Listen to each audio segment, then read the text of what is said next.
And when it comes to like the other side, that is not very good. I mean, when you are now in the entrepreneurial space, you realize that, okay, you need to make good networks. And there are times where people will prefer their networks over the quality of work, if you understand. No, I right? don't. Break it down. Talk to me like I'm an 8-year-old. What do you mean? Right. This is Mogobe Nuggets of Wisdom podcast. We enthuse, we energize, we inspire, and we empower entrepreneurs and entrepreneurs of all stripes in BW and beyond. Hello, a very big welcome to you for taking the time to visit with us on Mogobe Nuggets of Wisdom podcast. I'm excited. I'm super excited. I have, a data scientist. I have a specialist in the field of AI, and I have somebody who's very, very excited to share this with you by the name of Murendeni Baloyi. She's going to be opening up. I've come all the way from Gaborone, Botswana, here to St. Johannesburg to meet with her and to interview her on your behalf. But before I do, I bring her in. I have a book, it's called Nuggets of Grit. It's about to become a bestseller with your help, hopefully. Only $350. It's available exclusive books, Airport Junction, but also from our building, Mogobe Plaza, on the first floor. My guest, Murendeni Baloyi. Welcome to the studio. Thank you so much. Thank you for having me here at Mogobe Nuggets of Wisdom. I'm really, really excited.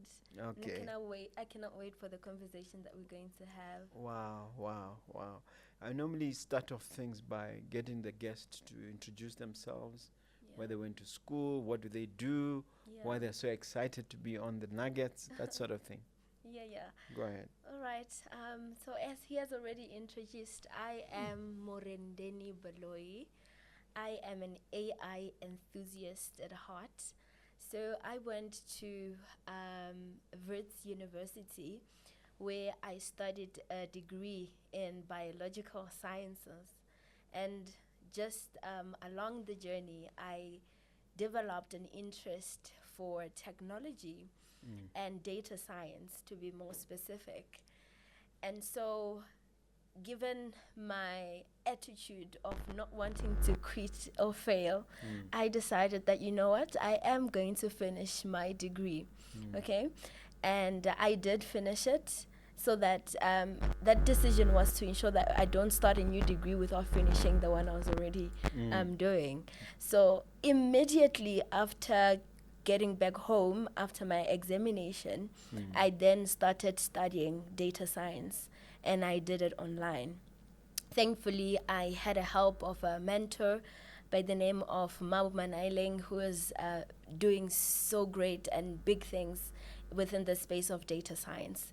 So I studied my data science courses online, and to cut the long story short, I got an internship. And I felt the need to prove myself, because I did it online, right? It didn't really feel like a degree experience. Okay, so when I got in there, I was really excited, worked really hard, and was taken permanent before my 1-year internship ended. And then before I knew it, I was promoted into a managerial position. Again, as time went by, I realized that I can actually do more within this tech space. And because of my passion to teach and my passion for technology, I started a company called Youth Unemployment Intervention, where we reach out to all Otherwise known as underprivileged. YUI or UI. It's UE, yeah. UI, yeah. Yeah, so we are reaching all unemployed people, right?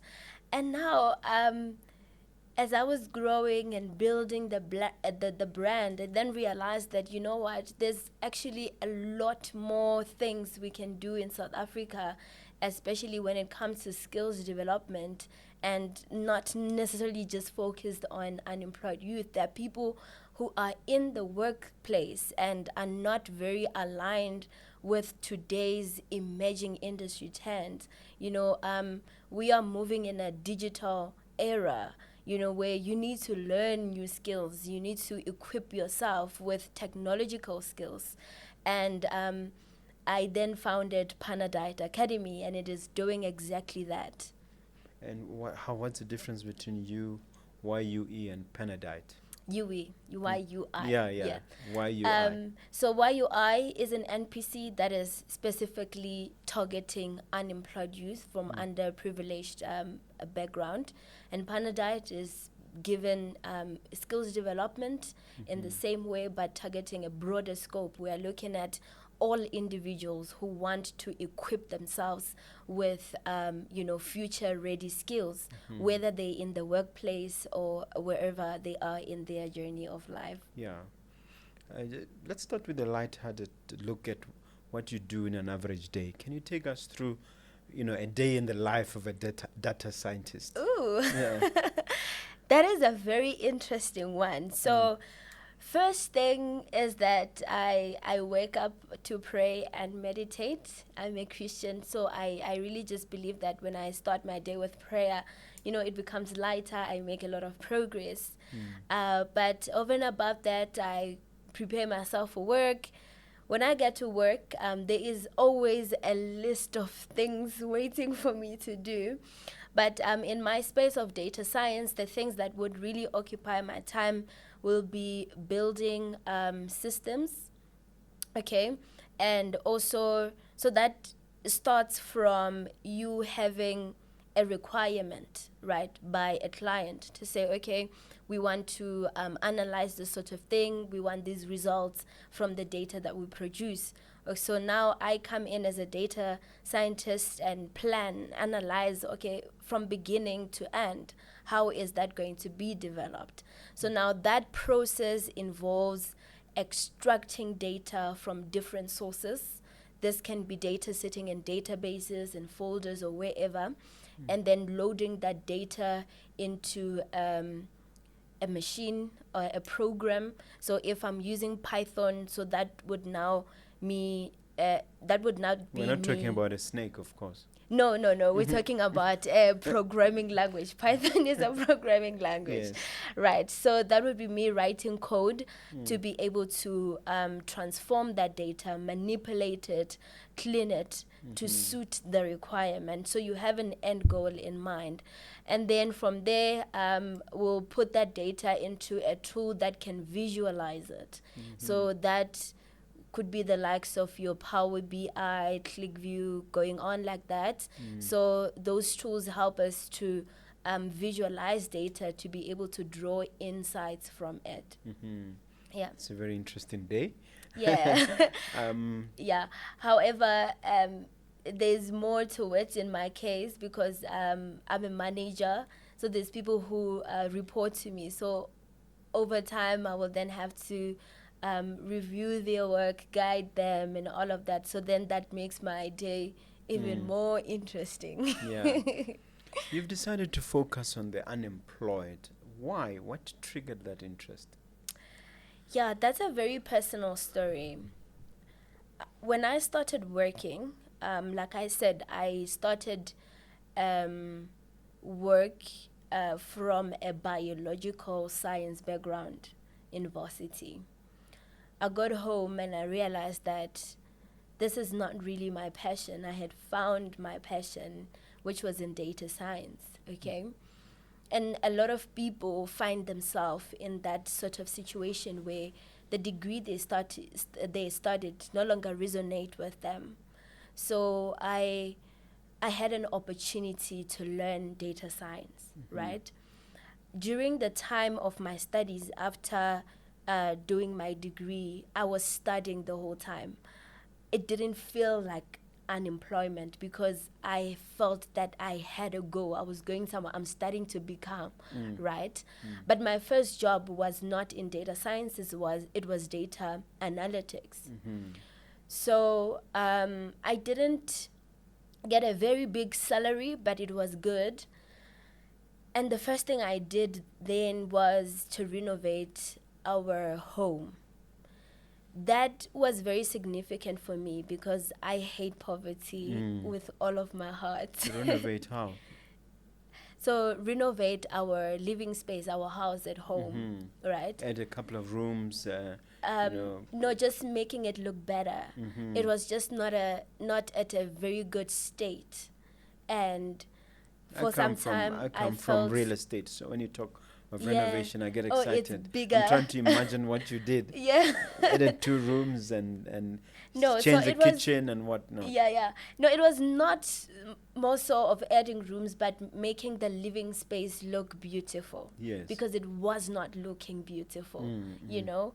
And I like things. I like class. I like standard, and I was very I can concerned. tell from the attire. So coming from university and going back home, I was so touched, you know. I felt that I needed to do something. But for the time that I was not getting any money, any salary at all, I felt so helpless, right? So when I got my first salary and seeing the things that I could do at home, and now over time being able to participate and do all of these things, it made me realize how education has the power to transform, okay? And now, me getting an internship, now we are speaking of a brighter Murendeni. We are at a brighter light. I'm a data scientist now. I'm getting a good salary, I would say, as well.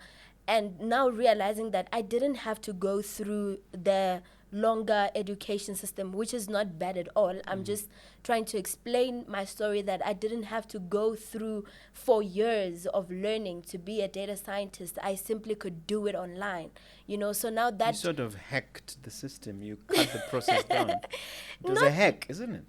not at all. I mean, there's plenty of online courses that people can take these days and get that means employment. you hacked a second degree. What I'm trying to Yes, say, you got yes, it. It's a yes. shortcut in a way. Yes, yes, absolutely. So I realized how much it's not so much of a hard work that is Yeah. required for you to make a success out of your life. You I'm know? happy with that answer, but I think you can develop it more, because the question Yeah. was, why the unemployed? Yes. So Yes. I was still getting there. So unemployed people are faced with a challenge of not being skilled, right? Because when you look at corporate or any place where they are looking for people to employ, they are looking for skill, right? So unemployed people, a lot of times, they are applying. They do hand out CVs to different places all the time, but they are just not getting the job. And the reason being that they just do not have the skill. As an employer myself, I want to hire someone who's got skill. So now that's the challenge. They do not have skill, right? And so looking at my story, how I got this skill, you know, by just studying online, taking short courses, made me realize how that it is an easy thing to do, more so an easy thing to do, you know, and I can help unemployed people to get these skills that can open up opportunities for them to get employment and also pursue business opportunities. Do you have to first study the requirements of industry before deciding on what courses to package for your unemployed pupils or students? So when we're looking at unemployed people, there's different angles to it. There are those that are unemployed and only have matric certificate. And there are those that are unemployed and they are graduates. They come from some university, they learned something, but they are not getting a job, right? So now we have to look at it a bit differently. Someone who just only has matric certificate, they need to do a little bit more, right? So where we start them, it is with just computer literacy, because that person has no exposure. For the most part, in my experience, they don't have exposure to using the computer and all of that. So that's where we start with them, teaching them, you know, these computer skills, fundamental skills, and also the general skills that are used in the workplace, like Microsoft Office. I mean, you can go to any company, they definitely use a bit of Excel, Microsoft Word, they do presentations and also sending emails through Outlook. So that's where we start with them, right? Someone who is a graduate, now we have to look at what do they do in school, because there are those who through school, their degrees, they could get those skills, but there are those that don't. And even that class of people, they do need that foundational skills development in computer literacy and end user computing. Just paint the picture for us in terms of the number of students, the location of your campuses, the setup, both in respect of YUI and also in respect of Panadite Academy. All right. So we are based in Pretoria Central at Premium Tower offices, right? So it's an office where we've done a setup of a computer lab where you have a desk and a laptop or a desktop, right? So yeah, that's where we're at. I'm trying to remember the first question you asked. The setup, how many pupils and how so many on. yes And what levels, All right. So now with Panadite Academy, as I have explained, that we are now broadening the scope to provide even more technological skills, right? So we're speaking things in the line of data analysis, Power BI analysis, Python programming, and all of that. So our space accommodate run about 15 people. So at a time, we are taking that number of people. So now when it comes to numbers, it varies depending on the time it is. When you're looking at your December times, people are excited for the festive seasons and they don't want to learn. So the numbers can be lower. When you're looking at like January, the first quarter of the year, that's when basically it's where people are excited to learn. They have resolutions and they just want to, start off their careers again and all of that. So it varies depending on the time of the year that we are in. However, our venue accommodates 15 people at most. Okay.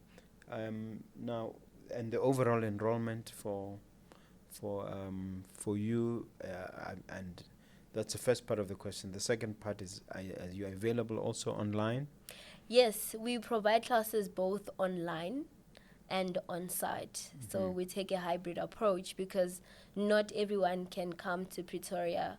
So there are people who will see our posts on all social media platforms and they're like, I want to study, but they are in a different province. So we cater for them as well through online learning. So we take classes with them on Microsoft Teams. Now, what skills have you actually successfully developed so far? You're all about skills development. Yeah. You start a person raw with a metric, and then you upskill them with what specifically? Okay. So, computer literacy, right? End user computing. So that is like one foundational skills that people need if they don't have any tech skill at all, right? And then from there, now it's now a student choice as to what do they apply for. So if someone has done an application on data analytics, so that is a package that has advanced end user computing, introduction to Python programming, and also introduction to Power BI. Okay. What is Power BI? Power BI is a visualization tool that you can use to visualize data. So that is building or drawing charts from the data that you have or doing dashboards. So a dashboard is, in simple terms, a view of how your data will look like. So you can be looking at like the number of things or the percentages of things based on what you're analyzing. I mean, you can just like have quite a number of charts in one picture that will tell you different stories. So charts and visualizations are there to tell you a story about the data that you have so that you can make an informed decision. Okay. And there's Python programming, so that's clear cut.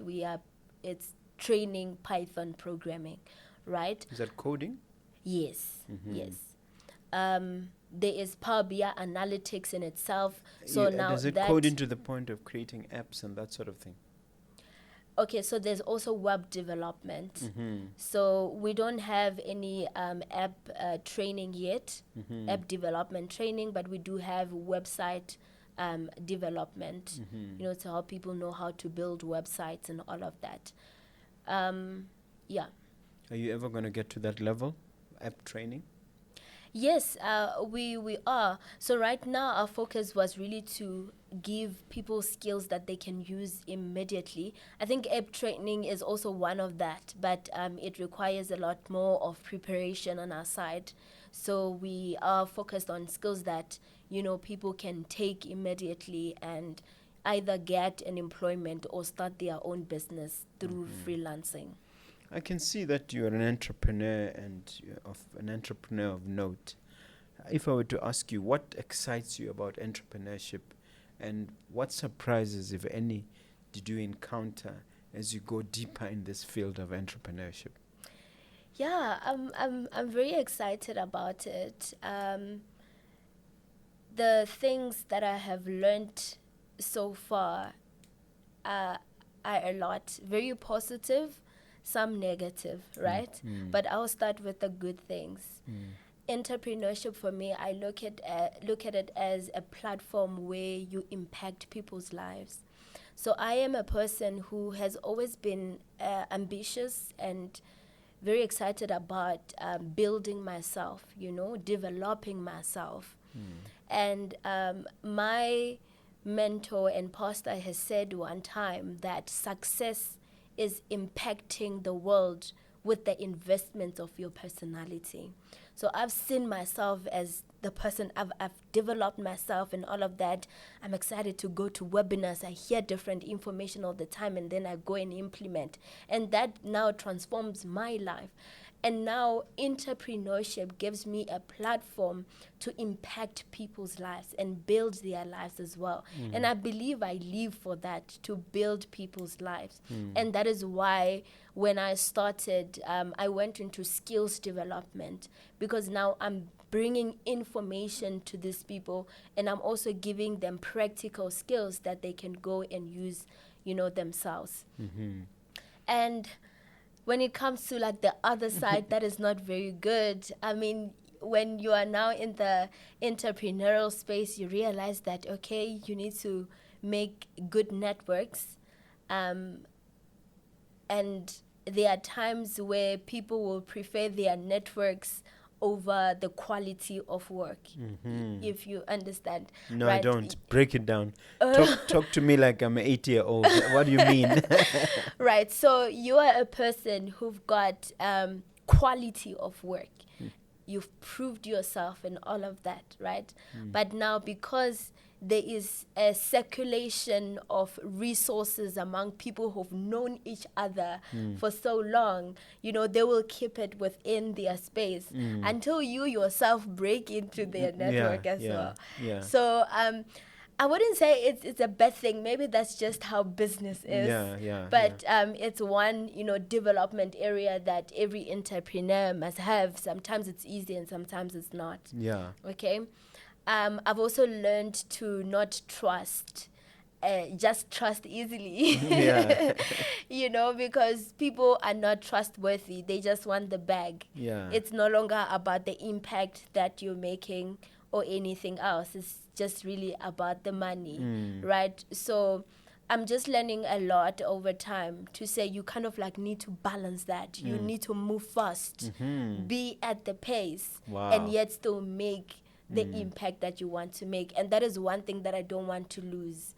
I don't want to be in that category of just making money and not impact people's lives as I have always wanted to. Yeah. There's talk of a glass ceiling for women, suggesting that in the corporate world and the business world, it's tougher for them. Yeah. What has been your experience? I will be very honest that for me, it hasn't been very tough. But I have made the observation. When I started, I think I would be in a meeting where I am like the only female, and I would feel so young because I was just starting. But it didn't really happen for so long. I think it was just like the design of those meetings where it's like just leaders and myself who is being trained into leadership, But for me, where I am right now, there's a very good balance of, male and female. and because I am in a leadership position, I get to speak and my voice is heard, right? But I have observed, certain spaces where women are not very loud in spaces. And it is really a concern. I think it is still happening in a lot of industries. So my take on it is not, the usual where we are saying, okay, I don't know what other people say, but my take is that women should also expose themselves to opportunities and not be afraid, right? Not be afraid to take up spaces and develop themselves. Because in the tech industry specifically, it's about the skill you have, whether you are a male or a female. At least that has been my experience. So hence, I just believe people should take initiative to develop themselves. I think there's a lot of people who have worked hard to create those opportunities for women, to stand up and fill positions. So we can take advantage of that, but not to say there isn't spaces where women don't have opportunities. Such things still exist. But where I stand right now, I have a voice as a woman. That's good to know. You mentioned your mentor, Pastor Joylene. Give her some flowers. Give her flowers in terms of explaining the impact she's had, what specifically she's done, because to me, mentorship is very important. Very important. I cannot tell the story of my business development without mentioning my mentor. And I was hoping to get there at some point, right, where I just give her flowers. When I started, I really just had an idea. I will take you through the journey. It was January when I decided that this year I want to start a business. I had put my foot down and I'm like, I want to start a business, because I had always been entrepreneurial, selling products and all of that, but I realized just how much it's not sustainable, and I wanted to have my own thing that I am doing. Right, and so I sat down, I started listing things that I can do. I listened to a whole lot of YouTube videos where they're telling you about how to start a business, or how to find your peppers and all of that. It did help a bit, though. So I listed things that I wanted to do in the idea, things that I thought I could do. And my business at that point, the way I was thinking about it was to host webinars, right? Because impact for me has always been a big thing in my heart. So I wanted to do webinars where I speak about how you can start a successful business and invite, successful people who have started businesses. On another time, I would do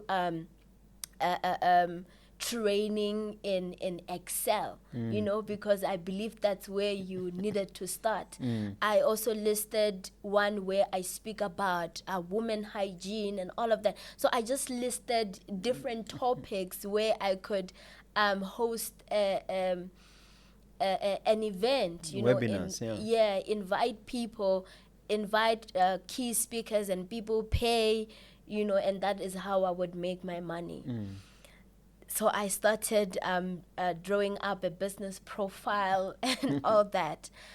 But at around the same time, Pastor Dr. Joylene Josamu, who is my mentor, started a program called I Skyrocket Business Coaching and Mentorship Program. It came at the right time for me.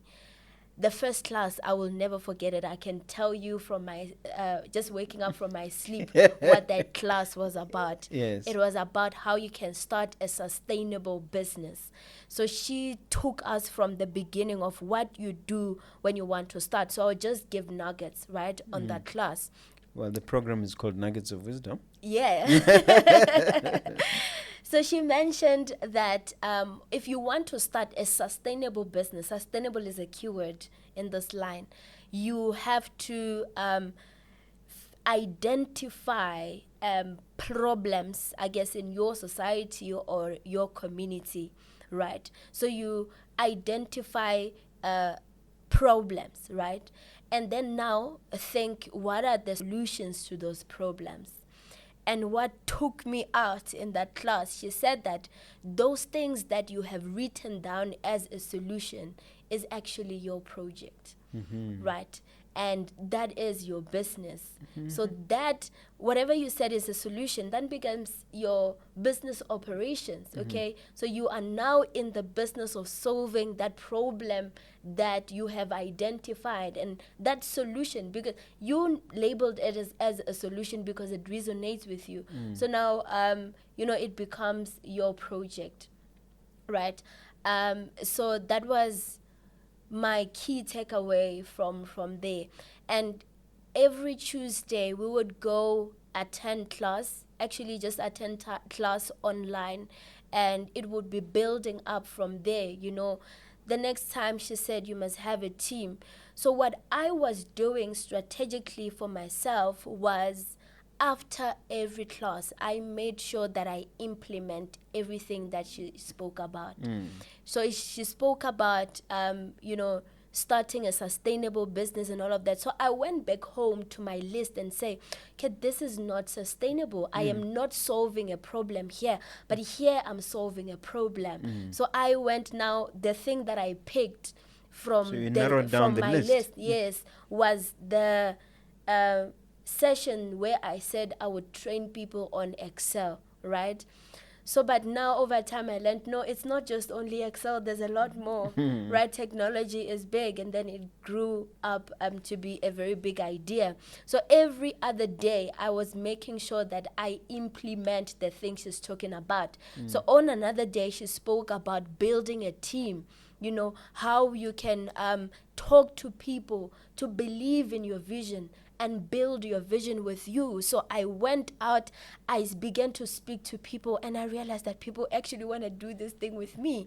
And so I had a team of 8 people, from there, who were just wanting to build this thing with me and help unemployed youth, because UE is the company that I started with before Panadite Academy. And they were doing it for free, and we were all hands-on doing this thing together. On another time, she gave us a task and said, you must reach 1,000 people.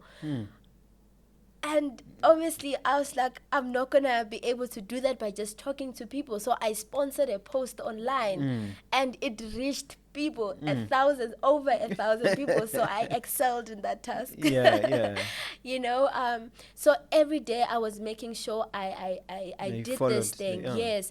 The other time she invited a speaker, a guest speaker in the class, and he spoke about compliance and all of those things. So I went on, I registered my business, and I did all of these things. She spoke about branding. So she spoke about how what a logo is, how you build a logo, how these colors that you choose in your logo actually have a meaning, So I went on, I did my logo and did all of these things. So I remember I was really so excited about this thing. I sent her a list where I was just ticking everything that I had done, and in August, she said... Of which year? Of 2023, yes, August of 2023, she gave us and everyone who was participating in the class a charge to start, because there were people who I guess were still part of the mentorship but had not started. So she charged us to start and to ensure that we are out there and we are doing the businesses that has brought us into the mentorship program. And so for me, that was 1 August where I launched and I put my flyers out there. I was so shocked. People actually registered. I could not believe it. So when there was one person who registered, I was so excited. It went to 5 people, and I was super excited because my idea was that I was just going to do a boardroom table in my house and put 10 chairs there and have them come with their laptops to learn from my living room, right? So I was excited about 5 people. My target was 10. So it got to 8, it was just amazing, So I celebrated all of those numbers, but now it got to 25 people registering, and now I realized I can't accommodate these people. Not in I your have to house, yeah. find a place to, To train accommodate people. them, yeah. So I then went out to find a venue and all of that. But to cut a long story short, I finally started my first training in October, where we trained about 17 students, right, in computer literacy and end user computing. That was the first training that I had.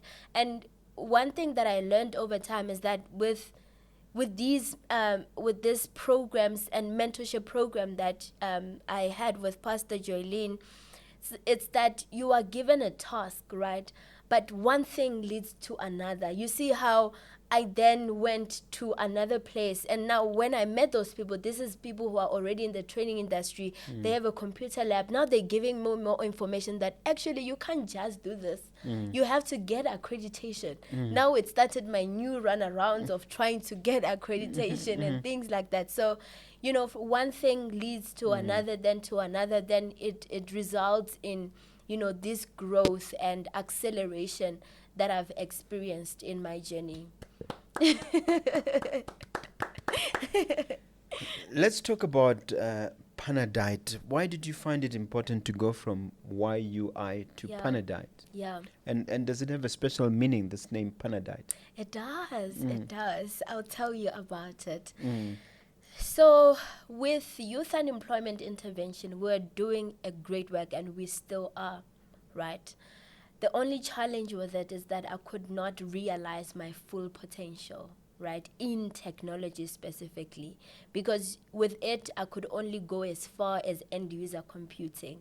Another thing was the challenge of payments and all of that, right? So, which is why people refusing to pay or failing to pay for some reason, for economic reasons, struggling to pay. They will end up paying, but it's a struggle. Okay. Right. So I then converted it to a non-profit organization, and now hoping to get funding, from organizations that are aligned with these idea of skills development and all of that. So we are really planning to do a lot more with it, and without having to scratch the pockets of the unemployed youth, right? However, I needed to realize my potential in the training industry and provide these future-ready skills.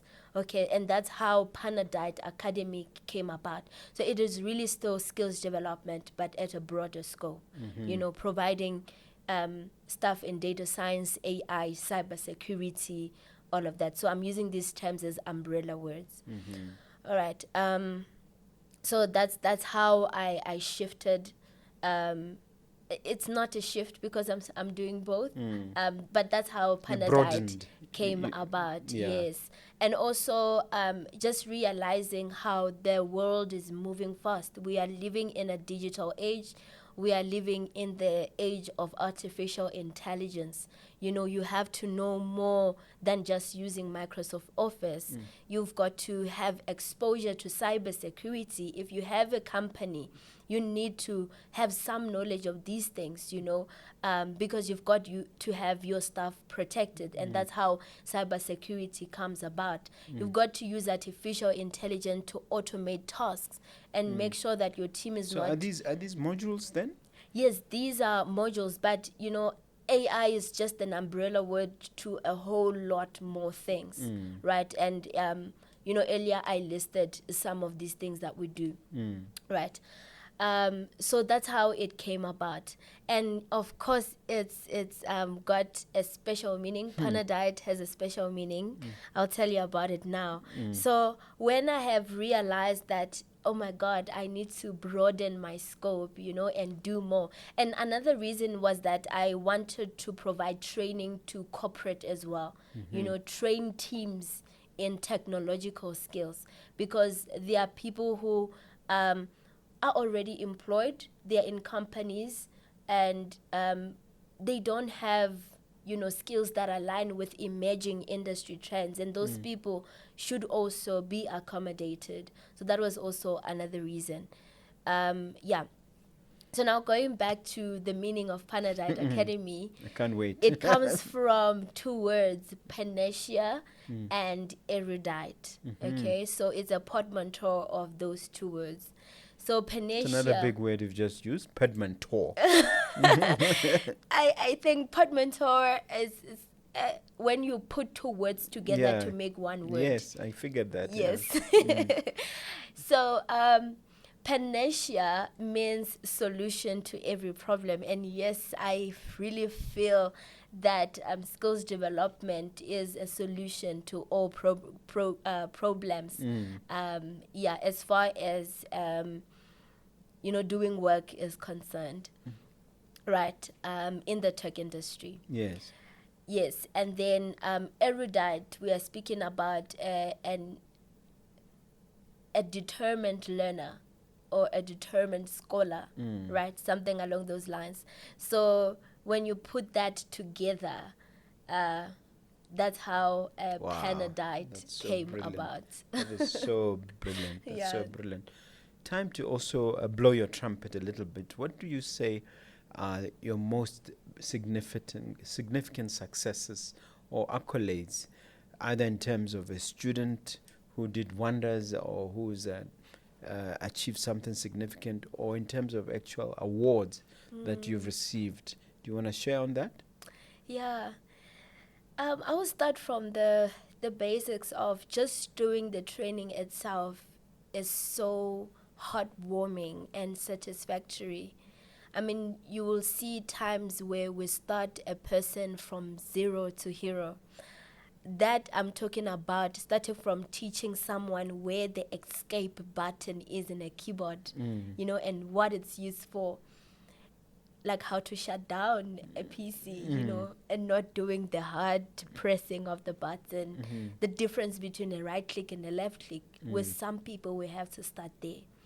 And then seeing them at the end being able to draw charts, like them being able to put data, make it alive, and draw insights from it, interpret it, and kind of like, interpret what decisions a business could make from what that chart is telling them is an amazing thing for me.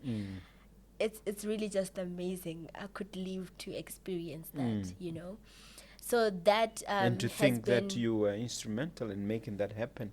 Yes, yes, and just to then see that being able to do that open up an opportunity for that person to now go and apply for employment and get it. So that one becomes very big for me. And there's just like some testimonials that I've received. And one of them that I always refer to is this one where this gentleman came to the training program. He learned skills, and he was working as a truck driver, okay? And so he took the skills for 2 months, and after that he told me this one day that, I'm actually now being called into the admin office to help them with Excel. I was like so excited. I'm like, this is a very big shift, This person he's been promoted. Grown. He didn't get promotion. He ventured into his own business now. Oh. Yes, okay. Because one thing we do is to go beyond education and mentor people as well. So in the mentorship, we speak of effective communication, so workplace readiness type of skills now. So you empower them to start businesses even. Yes, and in those mentorship programs, we also tackle how to start a business. And I'm actually hoping to have business courses now, new venture courses, that's what they call them. So yeah, he started his own initiative. Wow. Yeah. And of course he gives you the credit and he thanks you for what you've done. That's absolutely. And accolades, any awards yet? No? I've received one from iSkyrocket Business Coaching and Mentorship. That's a big one. Yes. Yeah. Yeah, from the very ground that built me. Mm. I've gotten the Social Impact Award, Mhm. which I really, really appreciated. Yeah. How we met, you and I, is we were at something casino. What's it called? Monte Casino. Monte Casino. We had an event there, and you Yeah. were the MC, Yes. and you did a very good job of MCing. Tell us how MCing fits into all this. Yeah. Well, starting from a very young age, I was that child that in high school was involved into almost everything. Mm. I was in the CRC.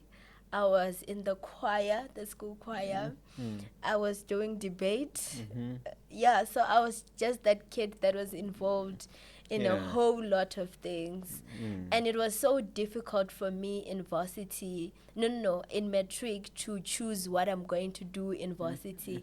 Because I'm like, okay, because of I'm good in debate, I can actually be a lawyer, or I can do political science. I considered that. At some point, I was like, from a young age, I wanted to do medicine. So, but I want to do medicine with technology. I always loved technology. And I must also give credit to geek culture that instilled the passion for tech.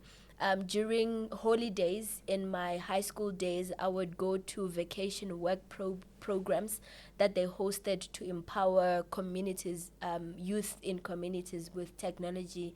So that's how GIG culture. geek culture. Mm-hmm. Yes. Is it a company or? Yes, it is. It is a company. They host. Back then they would host these programs where they empowering youth, teenagers to be able to learn how to code, build apps and websites and all of that. So I would attend those vacation work programs, and they are doing a lot more. They're hosting what do they call them again? Hackathons. So this is like a period of time that is set for people to do code, write code, and build a beautiful product. Either it's an app or website, and there's just a lot more things that they do. So I would attend those programs. So now I said I want to do medicine, but I want to have tech in it. So I came across this thing called nuclear medical technology. That was the one thing that I went for. But then now when I started applying, I realized that, oh, no, I have to do the 7 years of medicine, then specialize in something, then specialize again. I was like, okay, that's too long.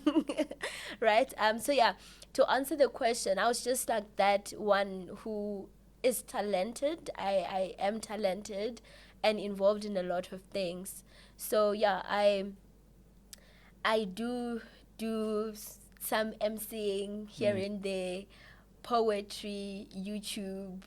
So these are just extracurricular activities outside my core business and work. Let's talk a little bit about data protection. In Botswana, the data protection legislation came into existence just in January. Yeah. What is the situation in South Africa, and what are people like you doing in the data protection space?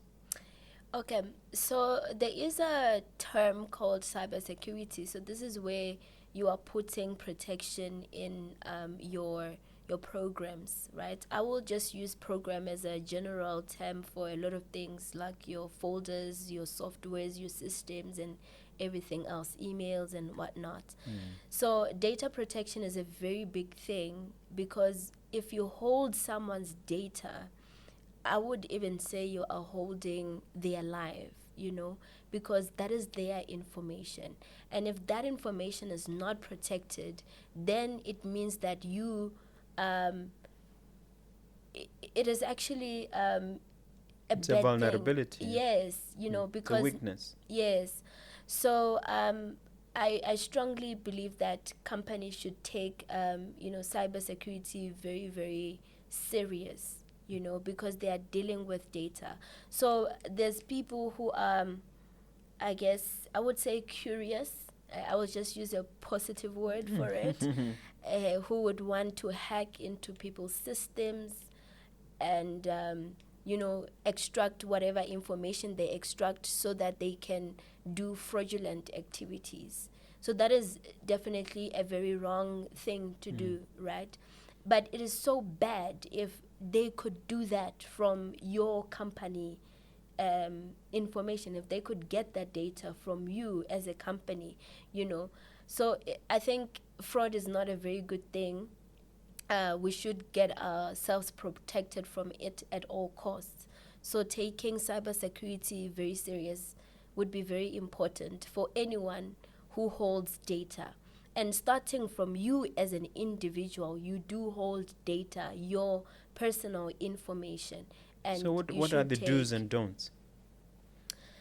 You want to make sure, for example, because I deal with people who are training to get employment, right? Whatever it is that they train on, we do advise them that they should not put their ID number on a CV, right? It's not an advisable thing.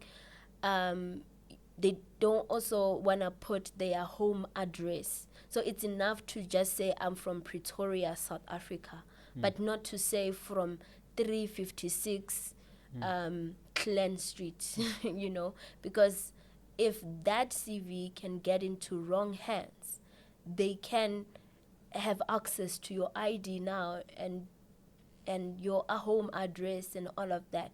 So that is not good.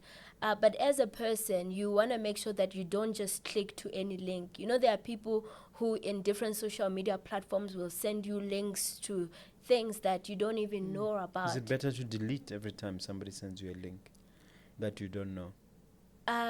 Yeah, or avoid it. Can delete it or just avoid it, because they use that to be able to hack, because that link, with it, they could have hacked it to be able to get all your information. So if you click on it from your phone, or from maybe Facebook, they now have all access to your account.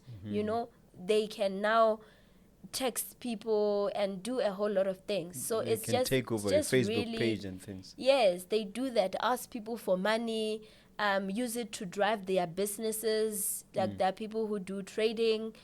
It's not bad, but there are people who are using it in a very wrong way, where they hack people's account to be able to advertise those things and say, okay, if you can put this much amount of money, you will make 10,000 within 4 hours.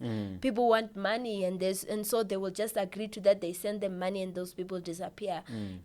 So just as yourself, you want to be very careful about where you put your information and the things that you sign up to, right? And being careful about just accessing link that you don't know about. But is it something you offer? Do you train on cybersecurity, and do people qualify as cybersecurity experts from your academy? As of yet, we are not yet providing cybersecurity as a course, because our starting point was those skills that I listed, right? But it is in our line of preparation as well. Yeah. Yeah. You cannot be a successful entrepreneur that you are without challenges, problems, and setbacks.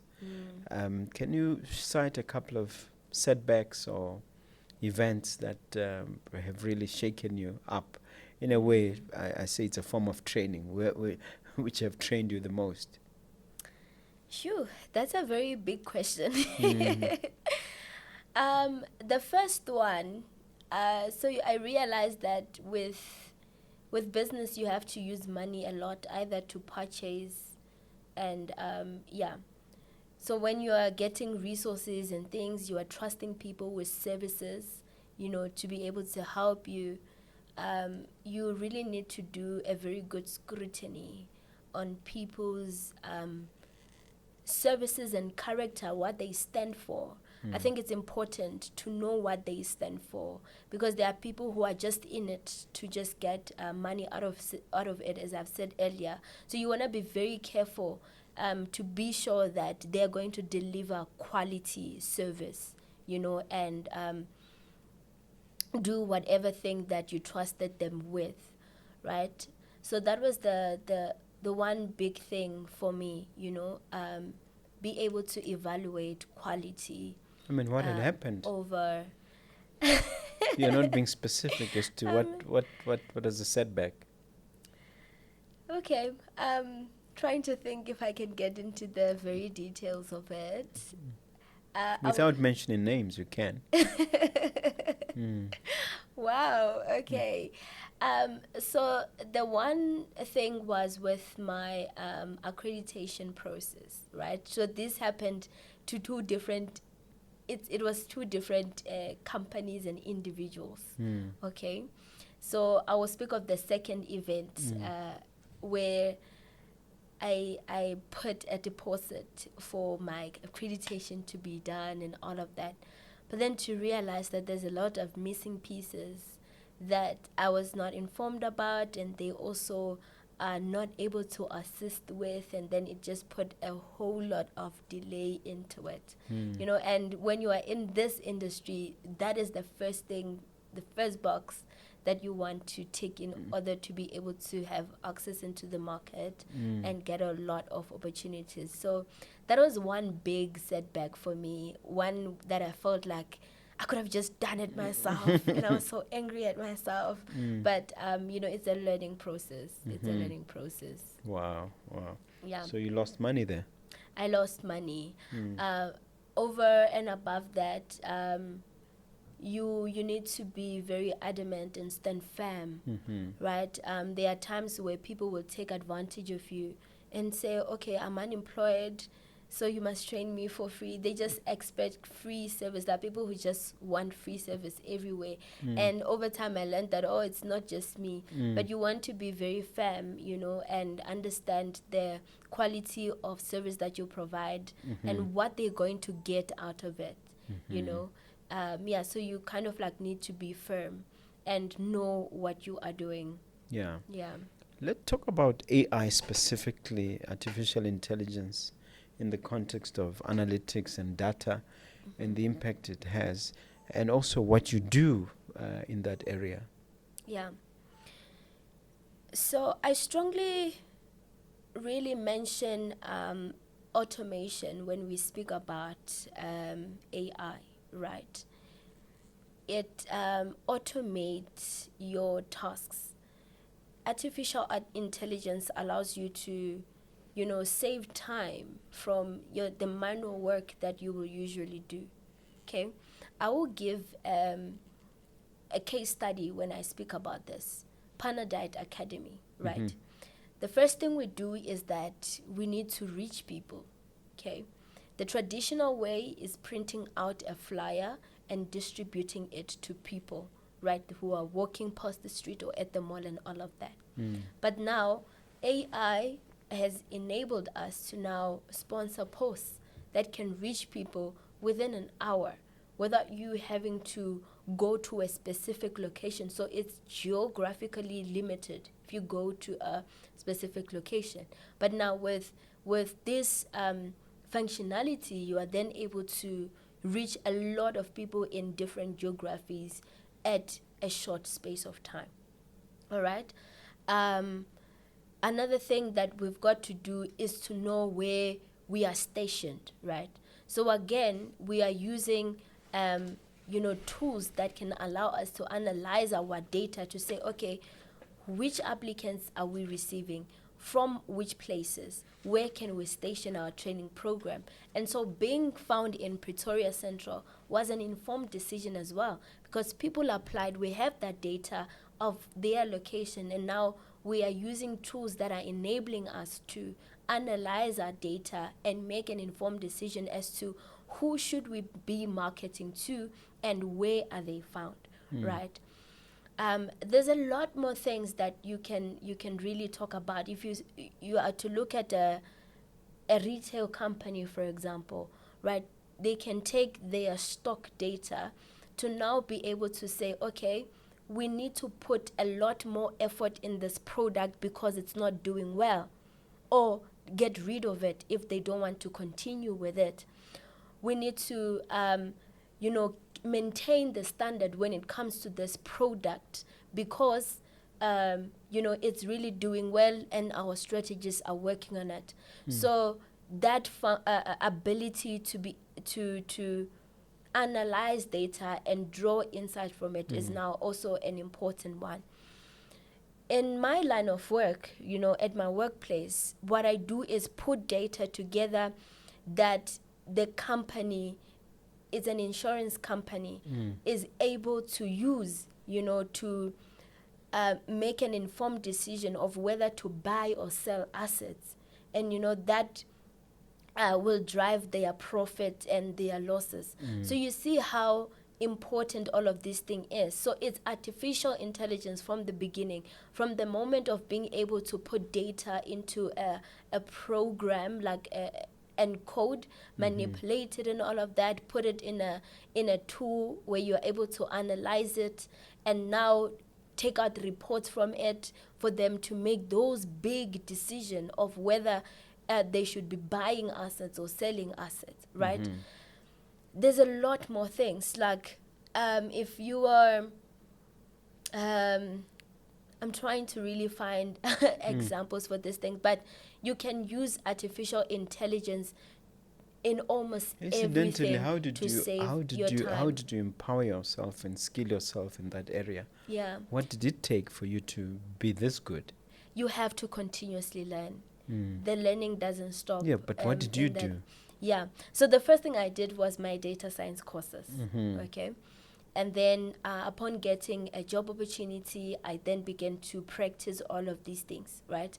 But then now you get into the workplace, you realize, okay, I don't have this skill, so I must get it.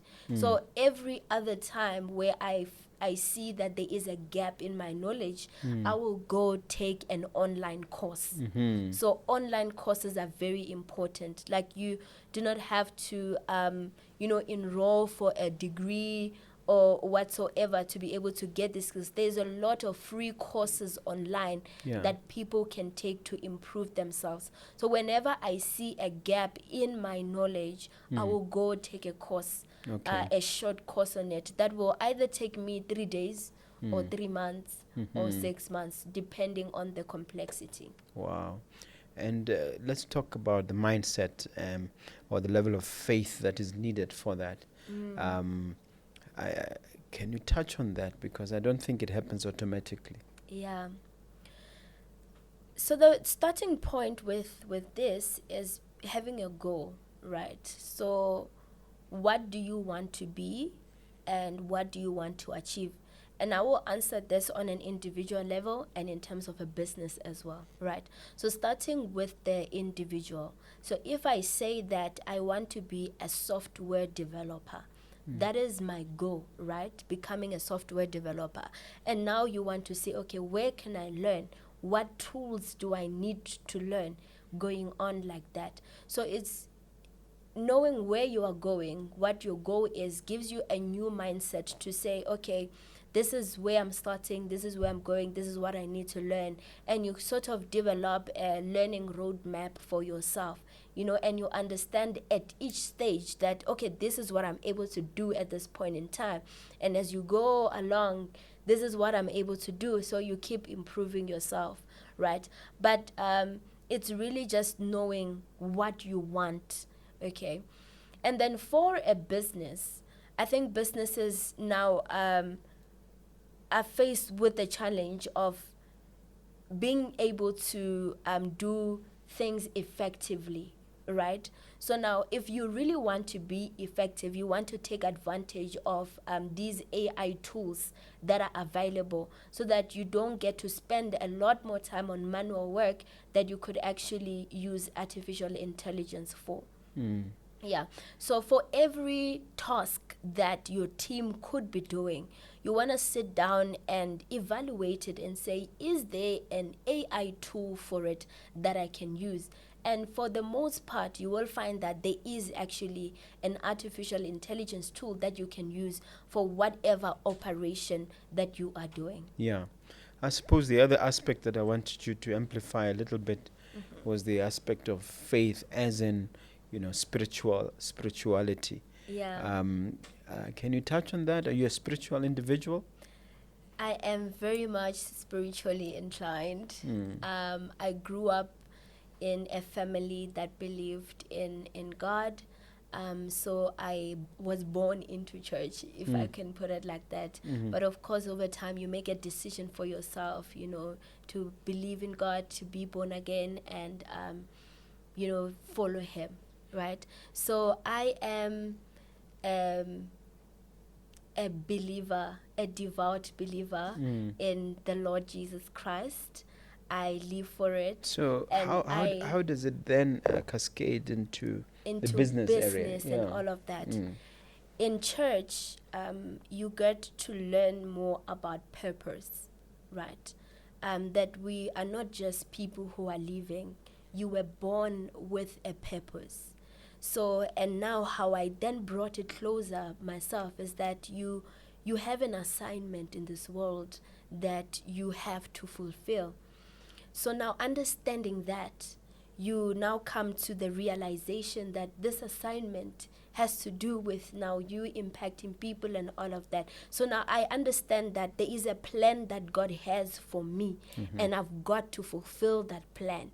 And for me, what I've discovered to be the plan of God, what I've discovered to be the assignment that God has given me, is to build people's lives for a successful life. Wow. And I'm doing that through skills development. I don't know whether you've discovered, like I have, that the Bible is actually one of the best entrepreneurship manuals ever invented. Yeah. What is your take on that? It's funny that I was thinking actually yesterday, one thing that my pastor said, as one of the 4 things of success. He said that do it like you are the only one who's in it, right? Do it like you are the only person who can, who's the only person who's responsible to do it. And I was thinking about that, and I was like, you know what, I'm gonna do this skills development thing. I'm gonna empower youth like I'm the only one who can do it. Wow. So indeed, the Bible has a lot, that people can take when it comes to entrepreneurship. One thing that I was meditating on the other day is that verse of scripture that is saying that the race is not to the swift. I know if you know it. Ecclesiastes chapter Yes. 9, I think, verse Yes. 11. Or is it 11 verse 9? One of those. Yeah. But now, really focusing on that line, the race is not to the swift, no food to the, I don't remember the other parts. Yeah. Right? But to me, the message I drew out of it is that it ends up saying time and chance time and happeneth chance to us all. happens to us all. Right? So now, to me, it communicated the fact that it is not really people with 6 heads, like my mentor would say. Yeah. Right? The people who are making it, they don't have 6 heads. Yeah. But like, we all have this chance and opportunity to make it. And you've just got to, make that decision. It starts with a decision. Make that decision to make it, to make a success out of your life. Because it is not that it is given to special people. All of us can do it. Time and chance is given to us all. Beautiful. You go to scriptures like in Deuteronomy that says that God gives us the ability to produce wealth. So God is not expecting us to be idle. He's not expecting us to just, be people who are just living. But now He gives us the ability. So I have that confidence that I have the ability. I have been given the ability to produce wealth. So I've got to start doing that. Amen. Yeah. Because after all, we are spiritual beings. Yes. Having a human experience. Yes. We're not human beings occasionally having a spiritual experience on Sunday or whatever. Yeah. That's a very good one. Now, as we wrap up our conversation, I want you to grab a crystal ball and look into the future in terms of what you project for your personal brand and for Panadite, and YUI, in terms of what we can foresee a decade, 2 decades, even up to 3 decades. Yeah. Just paint the picture for us so that we can play back this moment on this podcast and say, oh, this is the reality we're seeing now. Yeah. And this is what she talked about 20, Yeah. 30 years ago. Yeah, so for Panadite Academy, I wanted to be, that company that anybody should think about when they think future-ready skills, right? We're living in the fourth industrial revolution, and it's almost as if everyone needs to have some knowledge, when it comes to artificial intelligence, using a computer and all of that. So I want everybody, every company to think about Panadite Academy when they need to align themselves to emerging industry trend, or want to align themselves to the technological landscape, right? And now for graduates and everybody who is unemployed, right? I want them to now say, okay, I can simply just go get a skill through UE and get exposure to the market with the skills that I would have gotten. For youth unemployment intervention, I really want to go and help every young man and woman who find themselves unemployed, through these development programs that we do and all of those things. I really want to target underprivileged communities and empower them with these skills. It is shocking, but it is our reality that there is youth who do not know how to use a computer, and I've seen it. They just use the phone, I guess. Yes, they just use the phone. And how will you get employment? And if you are to start a business, how will you go about it if you cannot use these tools that are being used these days, So I really want to empower such a people. And I'm really looking into a very brighter future, where I can have an institution, Panadite Academy, written somewhere on a big gate, On your own building, I suppose. Yes, in my own building, where I am empowering people in future-ready skills. What about spreading regionally and continentally, or even worldwide?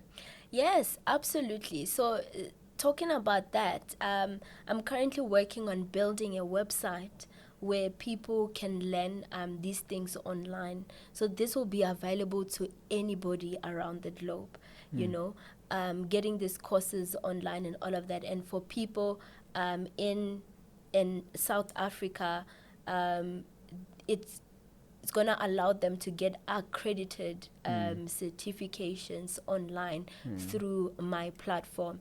And now when I am to expand regionally, I will have to now understand the educational system in all of these places so that people can easily get accredited certificates online and be able to study at the comfort of their home. I'm a big believer on that point, on creating a blue ocean.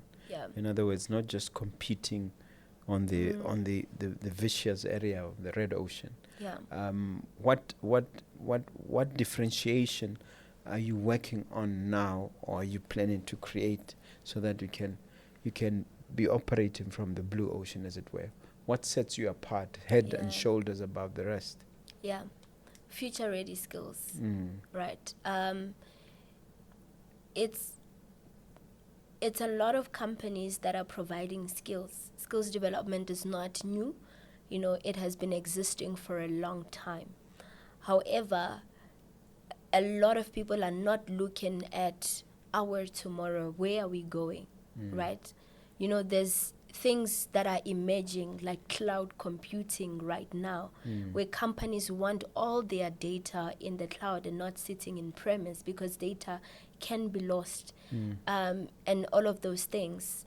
But now, if you look at, a lot of skills development companies, they are providing skills that, are very common, about. And so I want to provide future ready skills, so that we close the professional gap that you will find in a lot of people these days. If you look at where the future is going, I would believe it's moving away from degree-based kind of recruitment to a skill-based recruitment. Because if I want you to be able to do cloud computing, if you know how to do cloud computing, it is beyond the mathematical science degree that you did in school, Beyond the PhD those you things, have. yes. It is really funny that when I got this position that I'm in my workplace as a manager, there were people who had more masters in it, but it's not about that. It's about the skill, right? So that is my greatest focus, to focus on future ready skills. Yeah. Okay, hopefully your employers won't watch this, but when when do you do the final jump to now say, look, I'm on my own? Or that is too sensitive a question? Yeah. So my employer is very interested in what I do as well. They want to support it. When I will make that decision to do the jump out of corporate, it will be at a point where what I'm making can sustain my life. Yeah, and the standard of life that I want. That's enough said. Time to ask me a question. Do you have one for me? Yes, Did I they do. not warn you? They warned you, didn't they? That you asked me a question at the end. They didn't, Oh, but okay. I Oh, do okay. have a question for you. Yeah. I do know that Botswana is also one country that is faced with the challenge of unemployment, right? And I do want to penetrate the Botswana market with skills development. So what would you advise as my starting point? Well, my best advice would be listen to Shimake Akopa when he says come to Botswana. Okay. You need to dip your toes in the market. Okay. You need to meet people. You need to spend at least a week or two there and just get this feel and the sense of the market.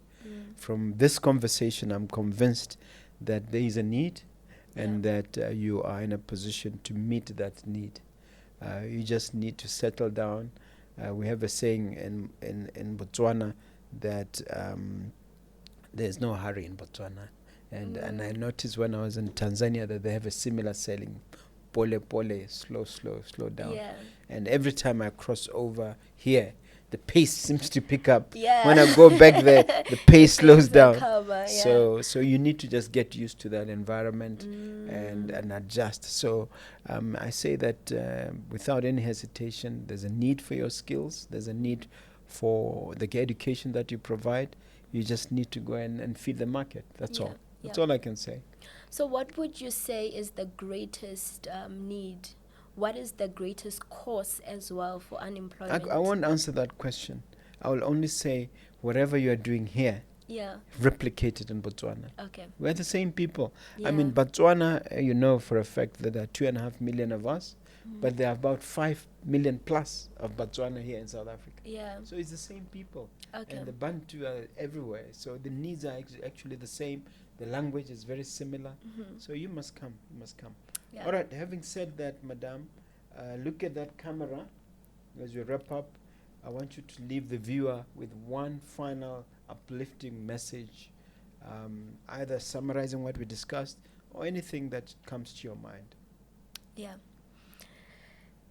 So as one person who believes in building character for a successful life, the first thing that I would say to anyone is that they should have a dream.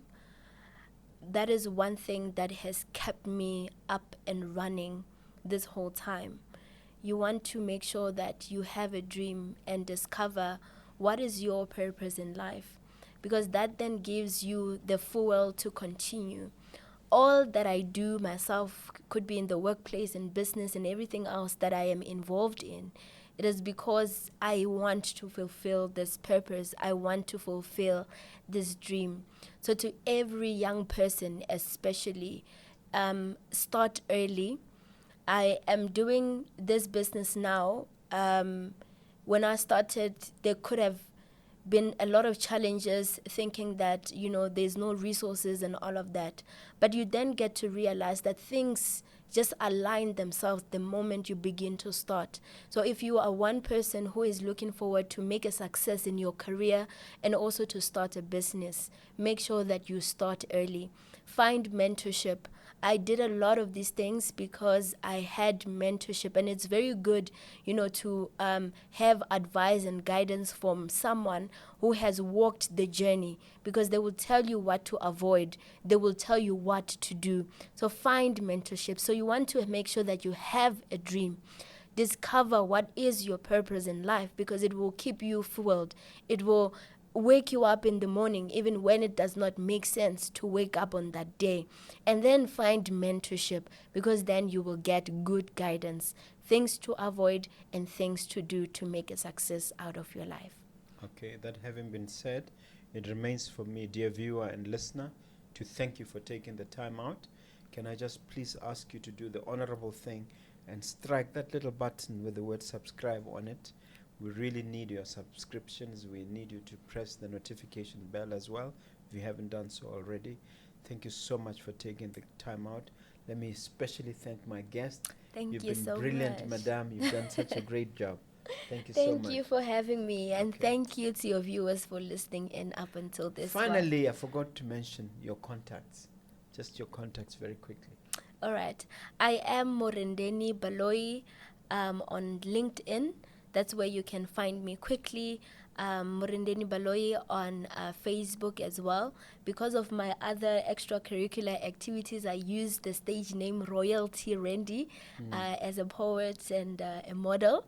So you can find me This is on every Instagram. other, on Instagram, on TikTok. I am Royalty Randy. Okay. Thank you so much.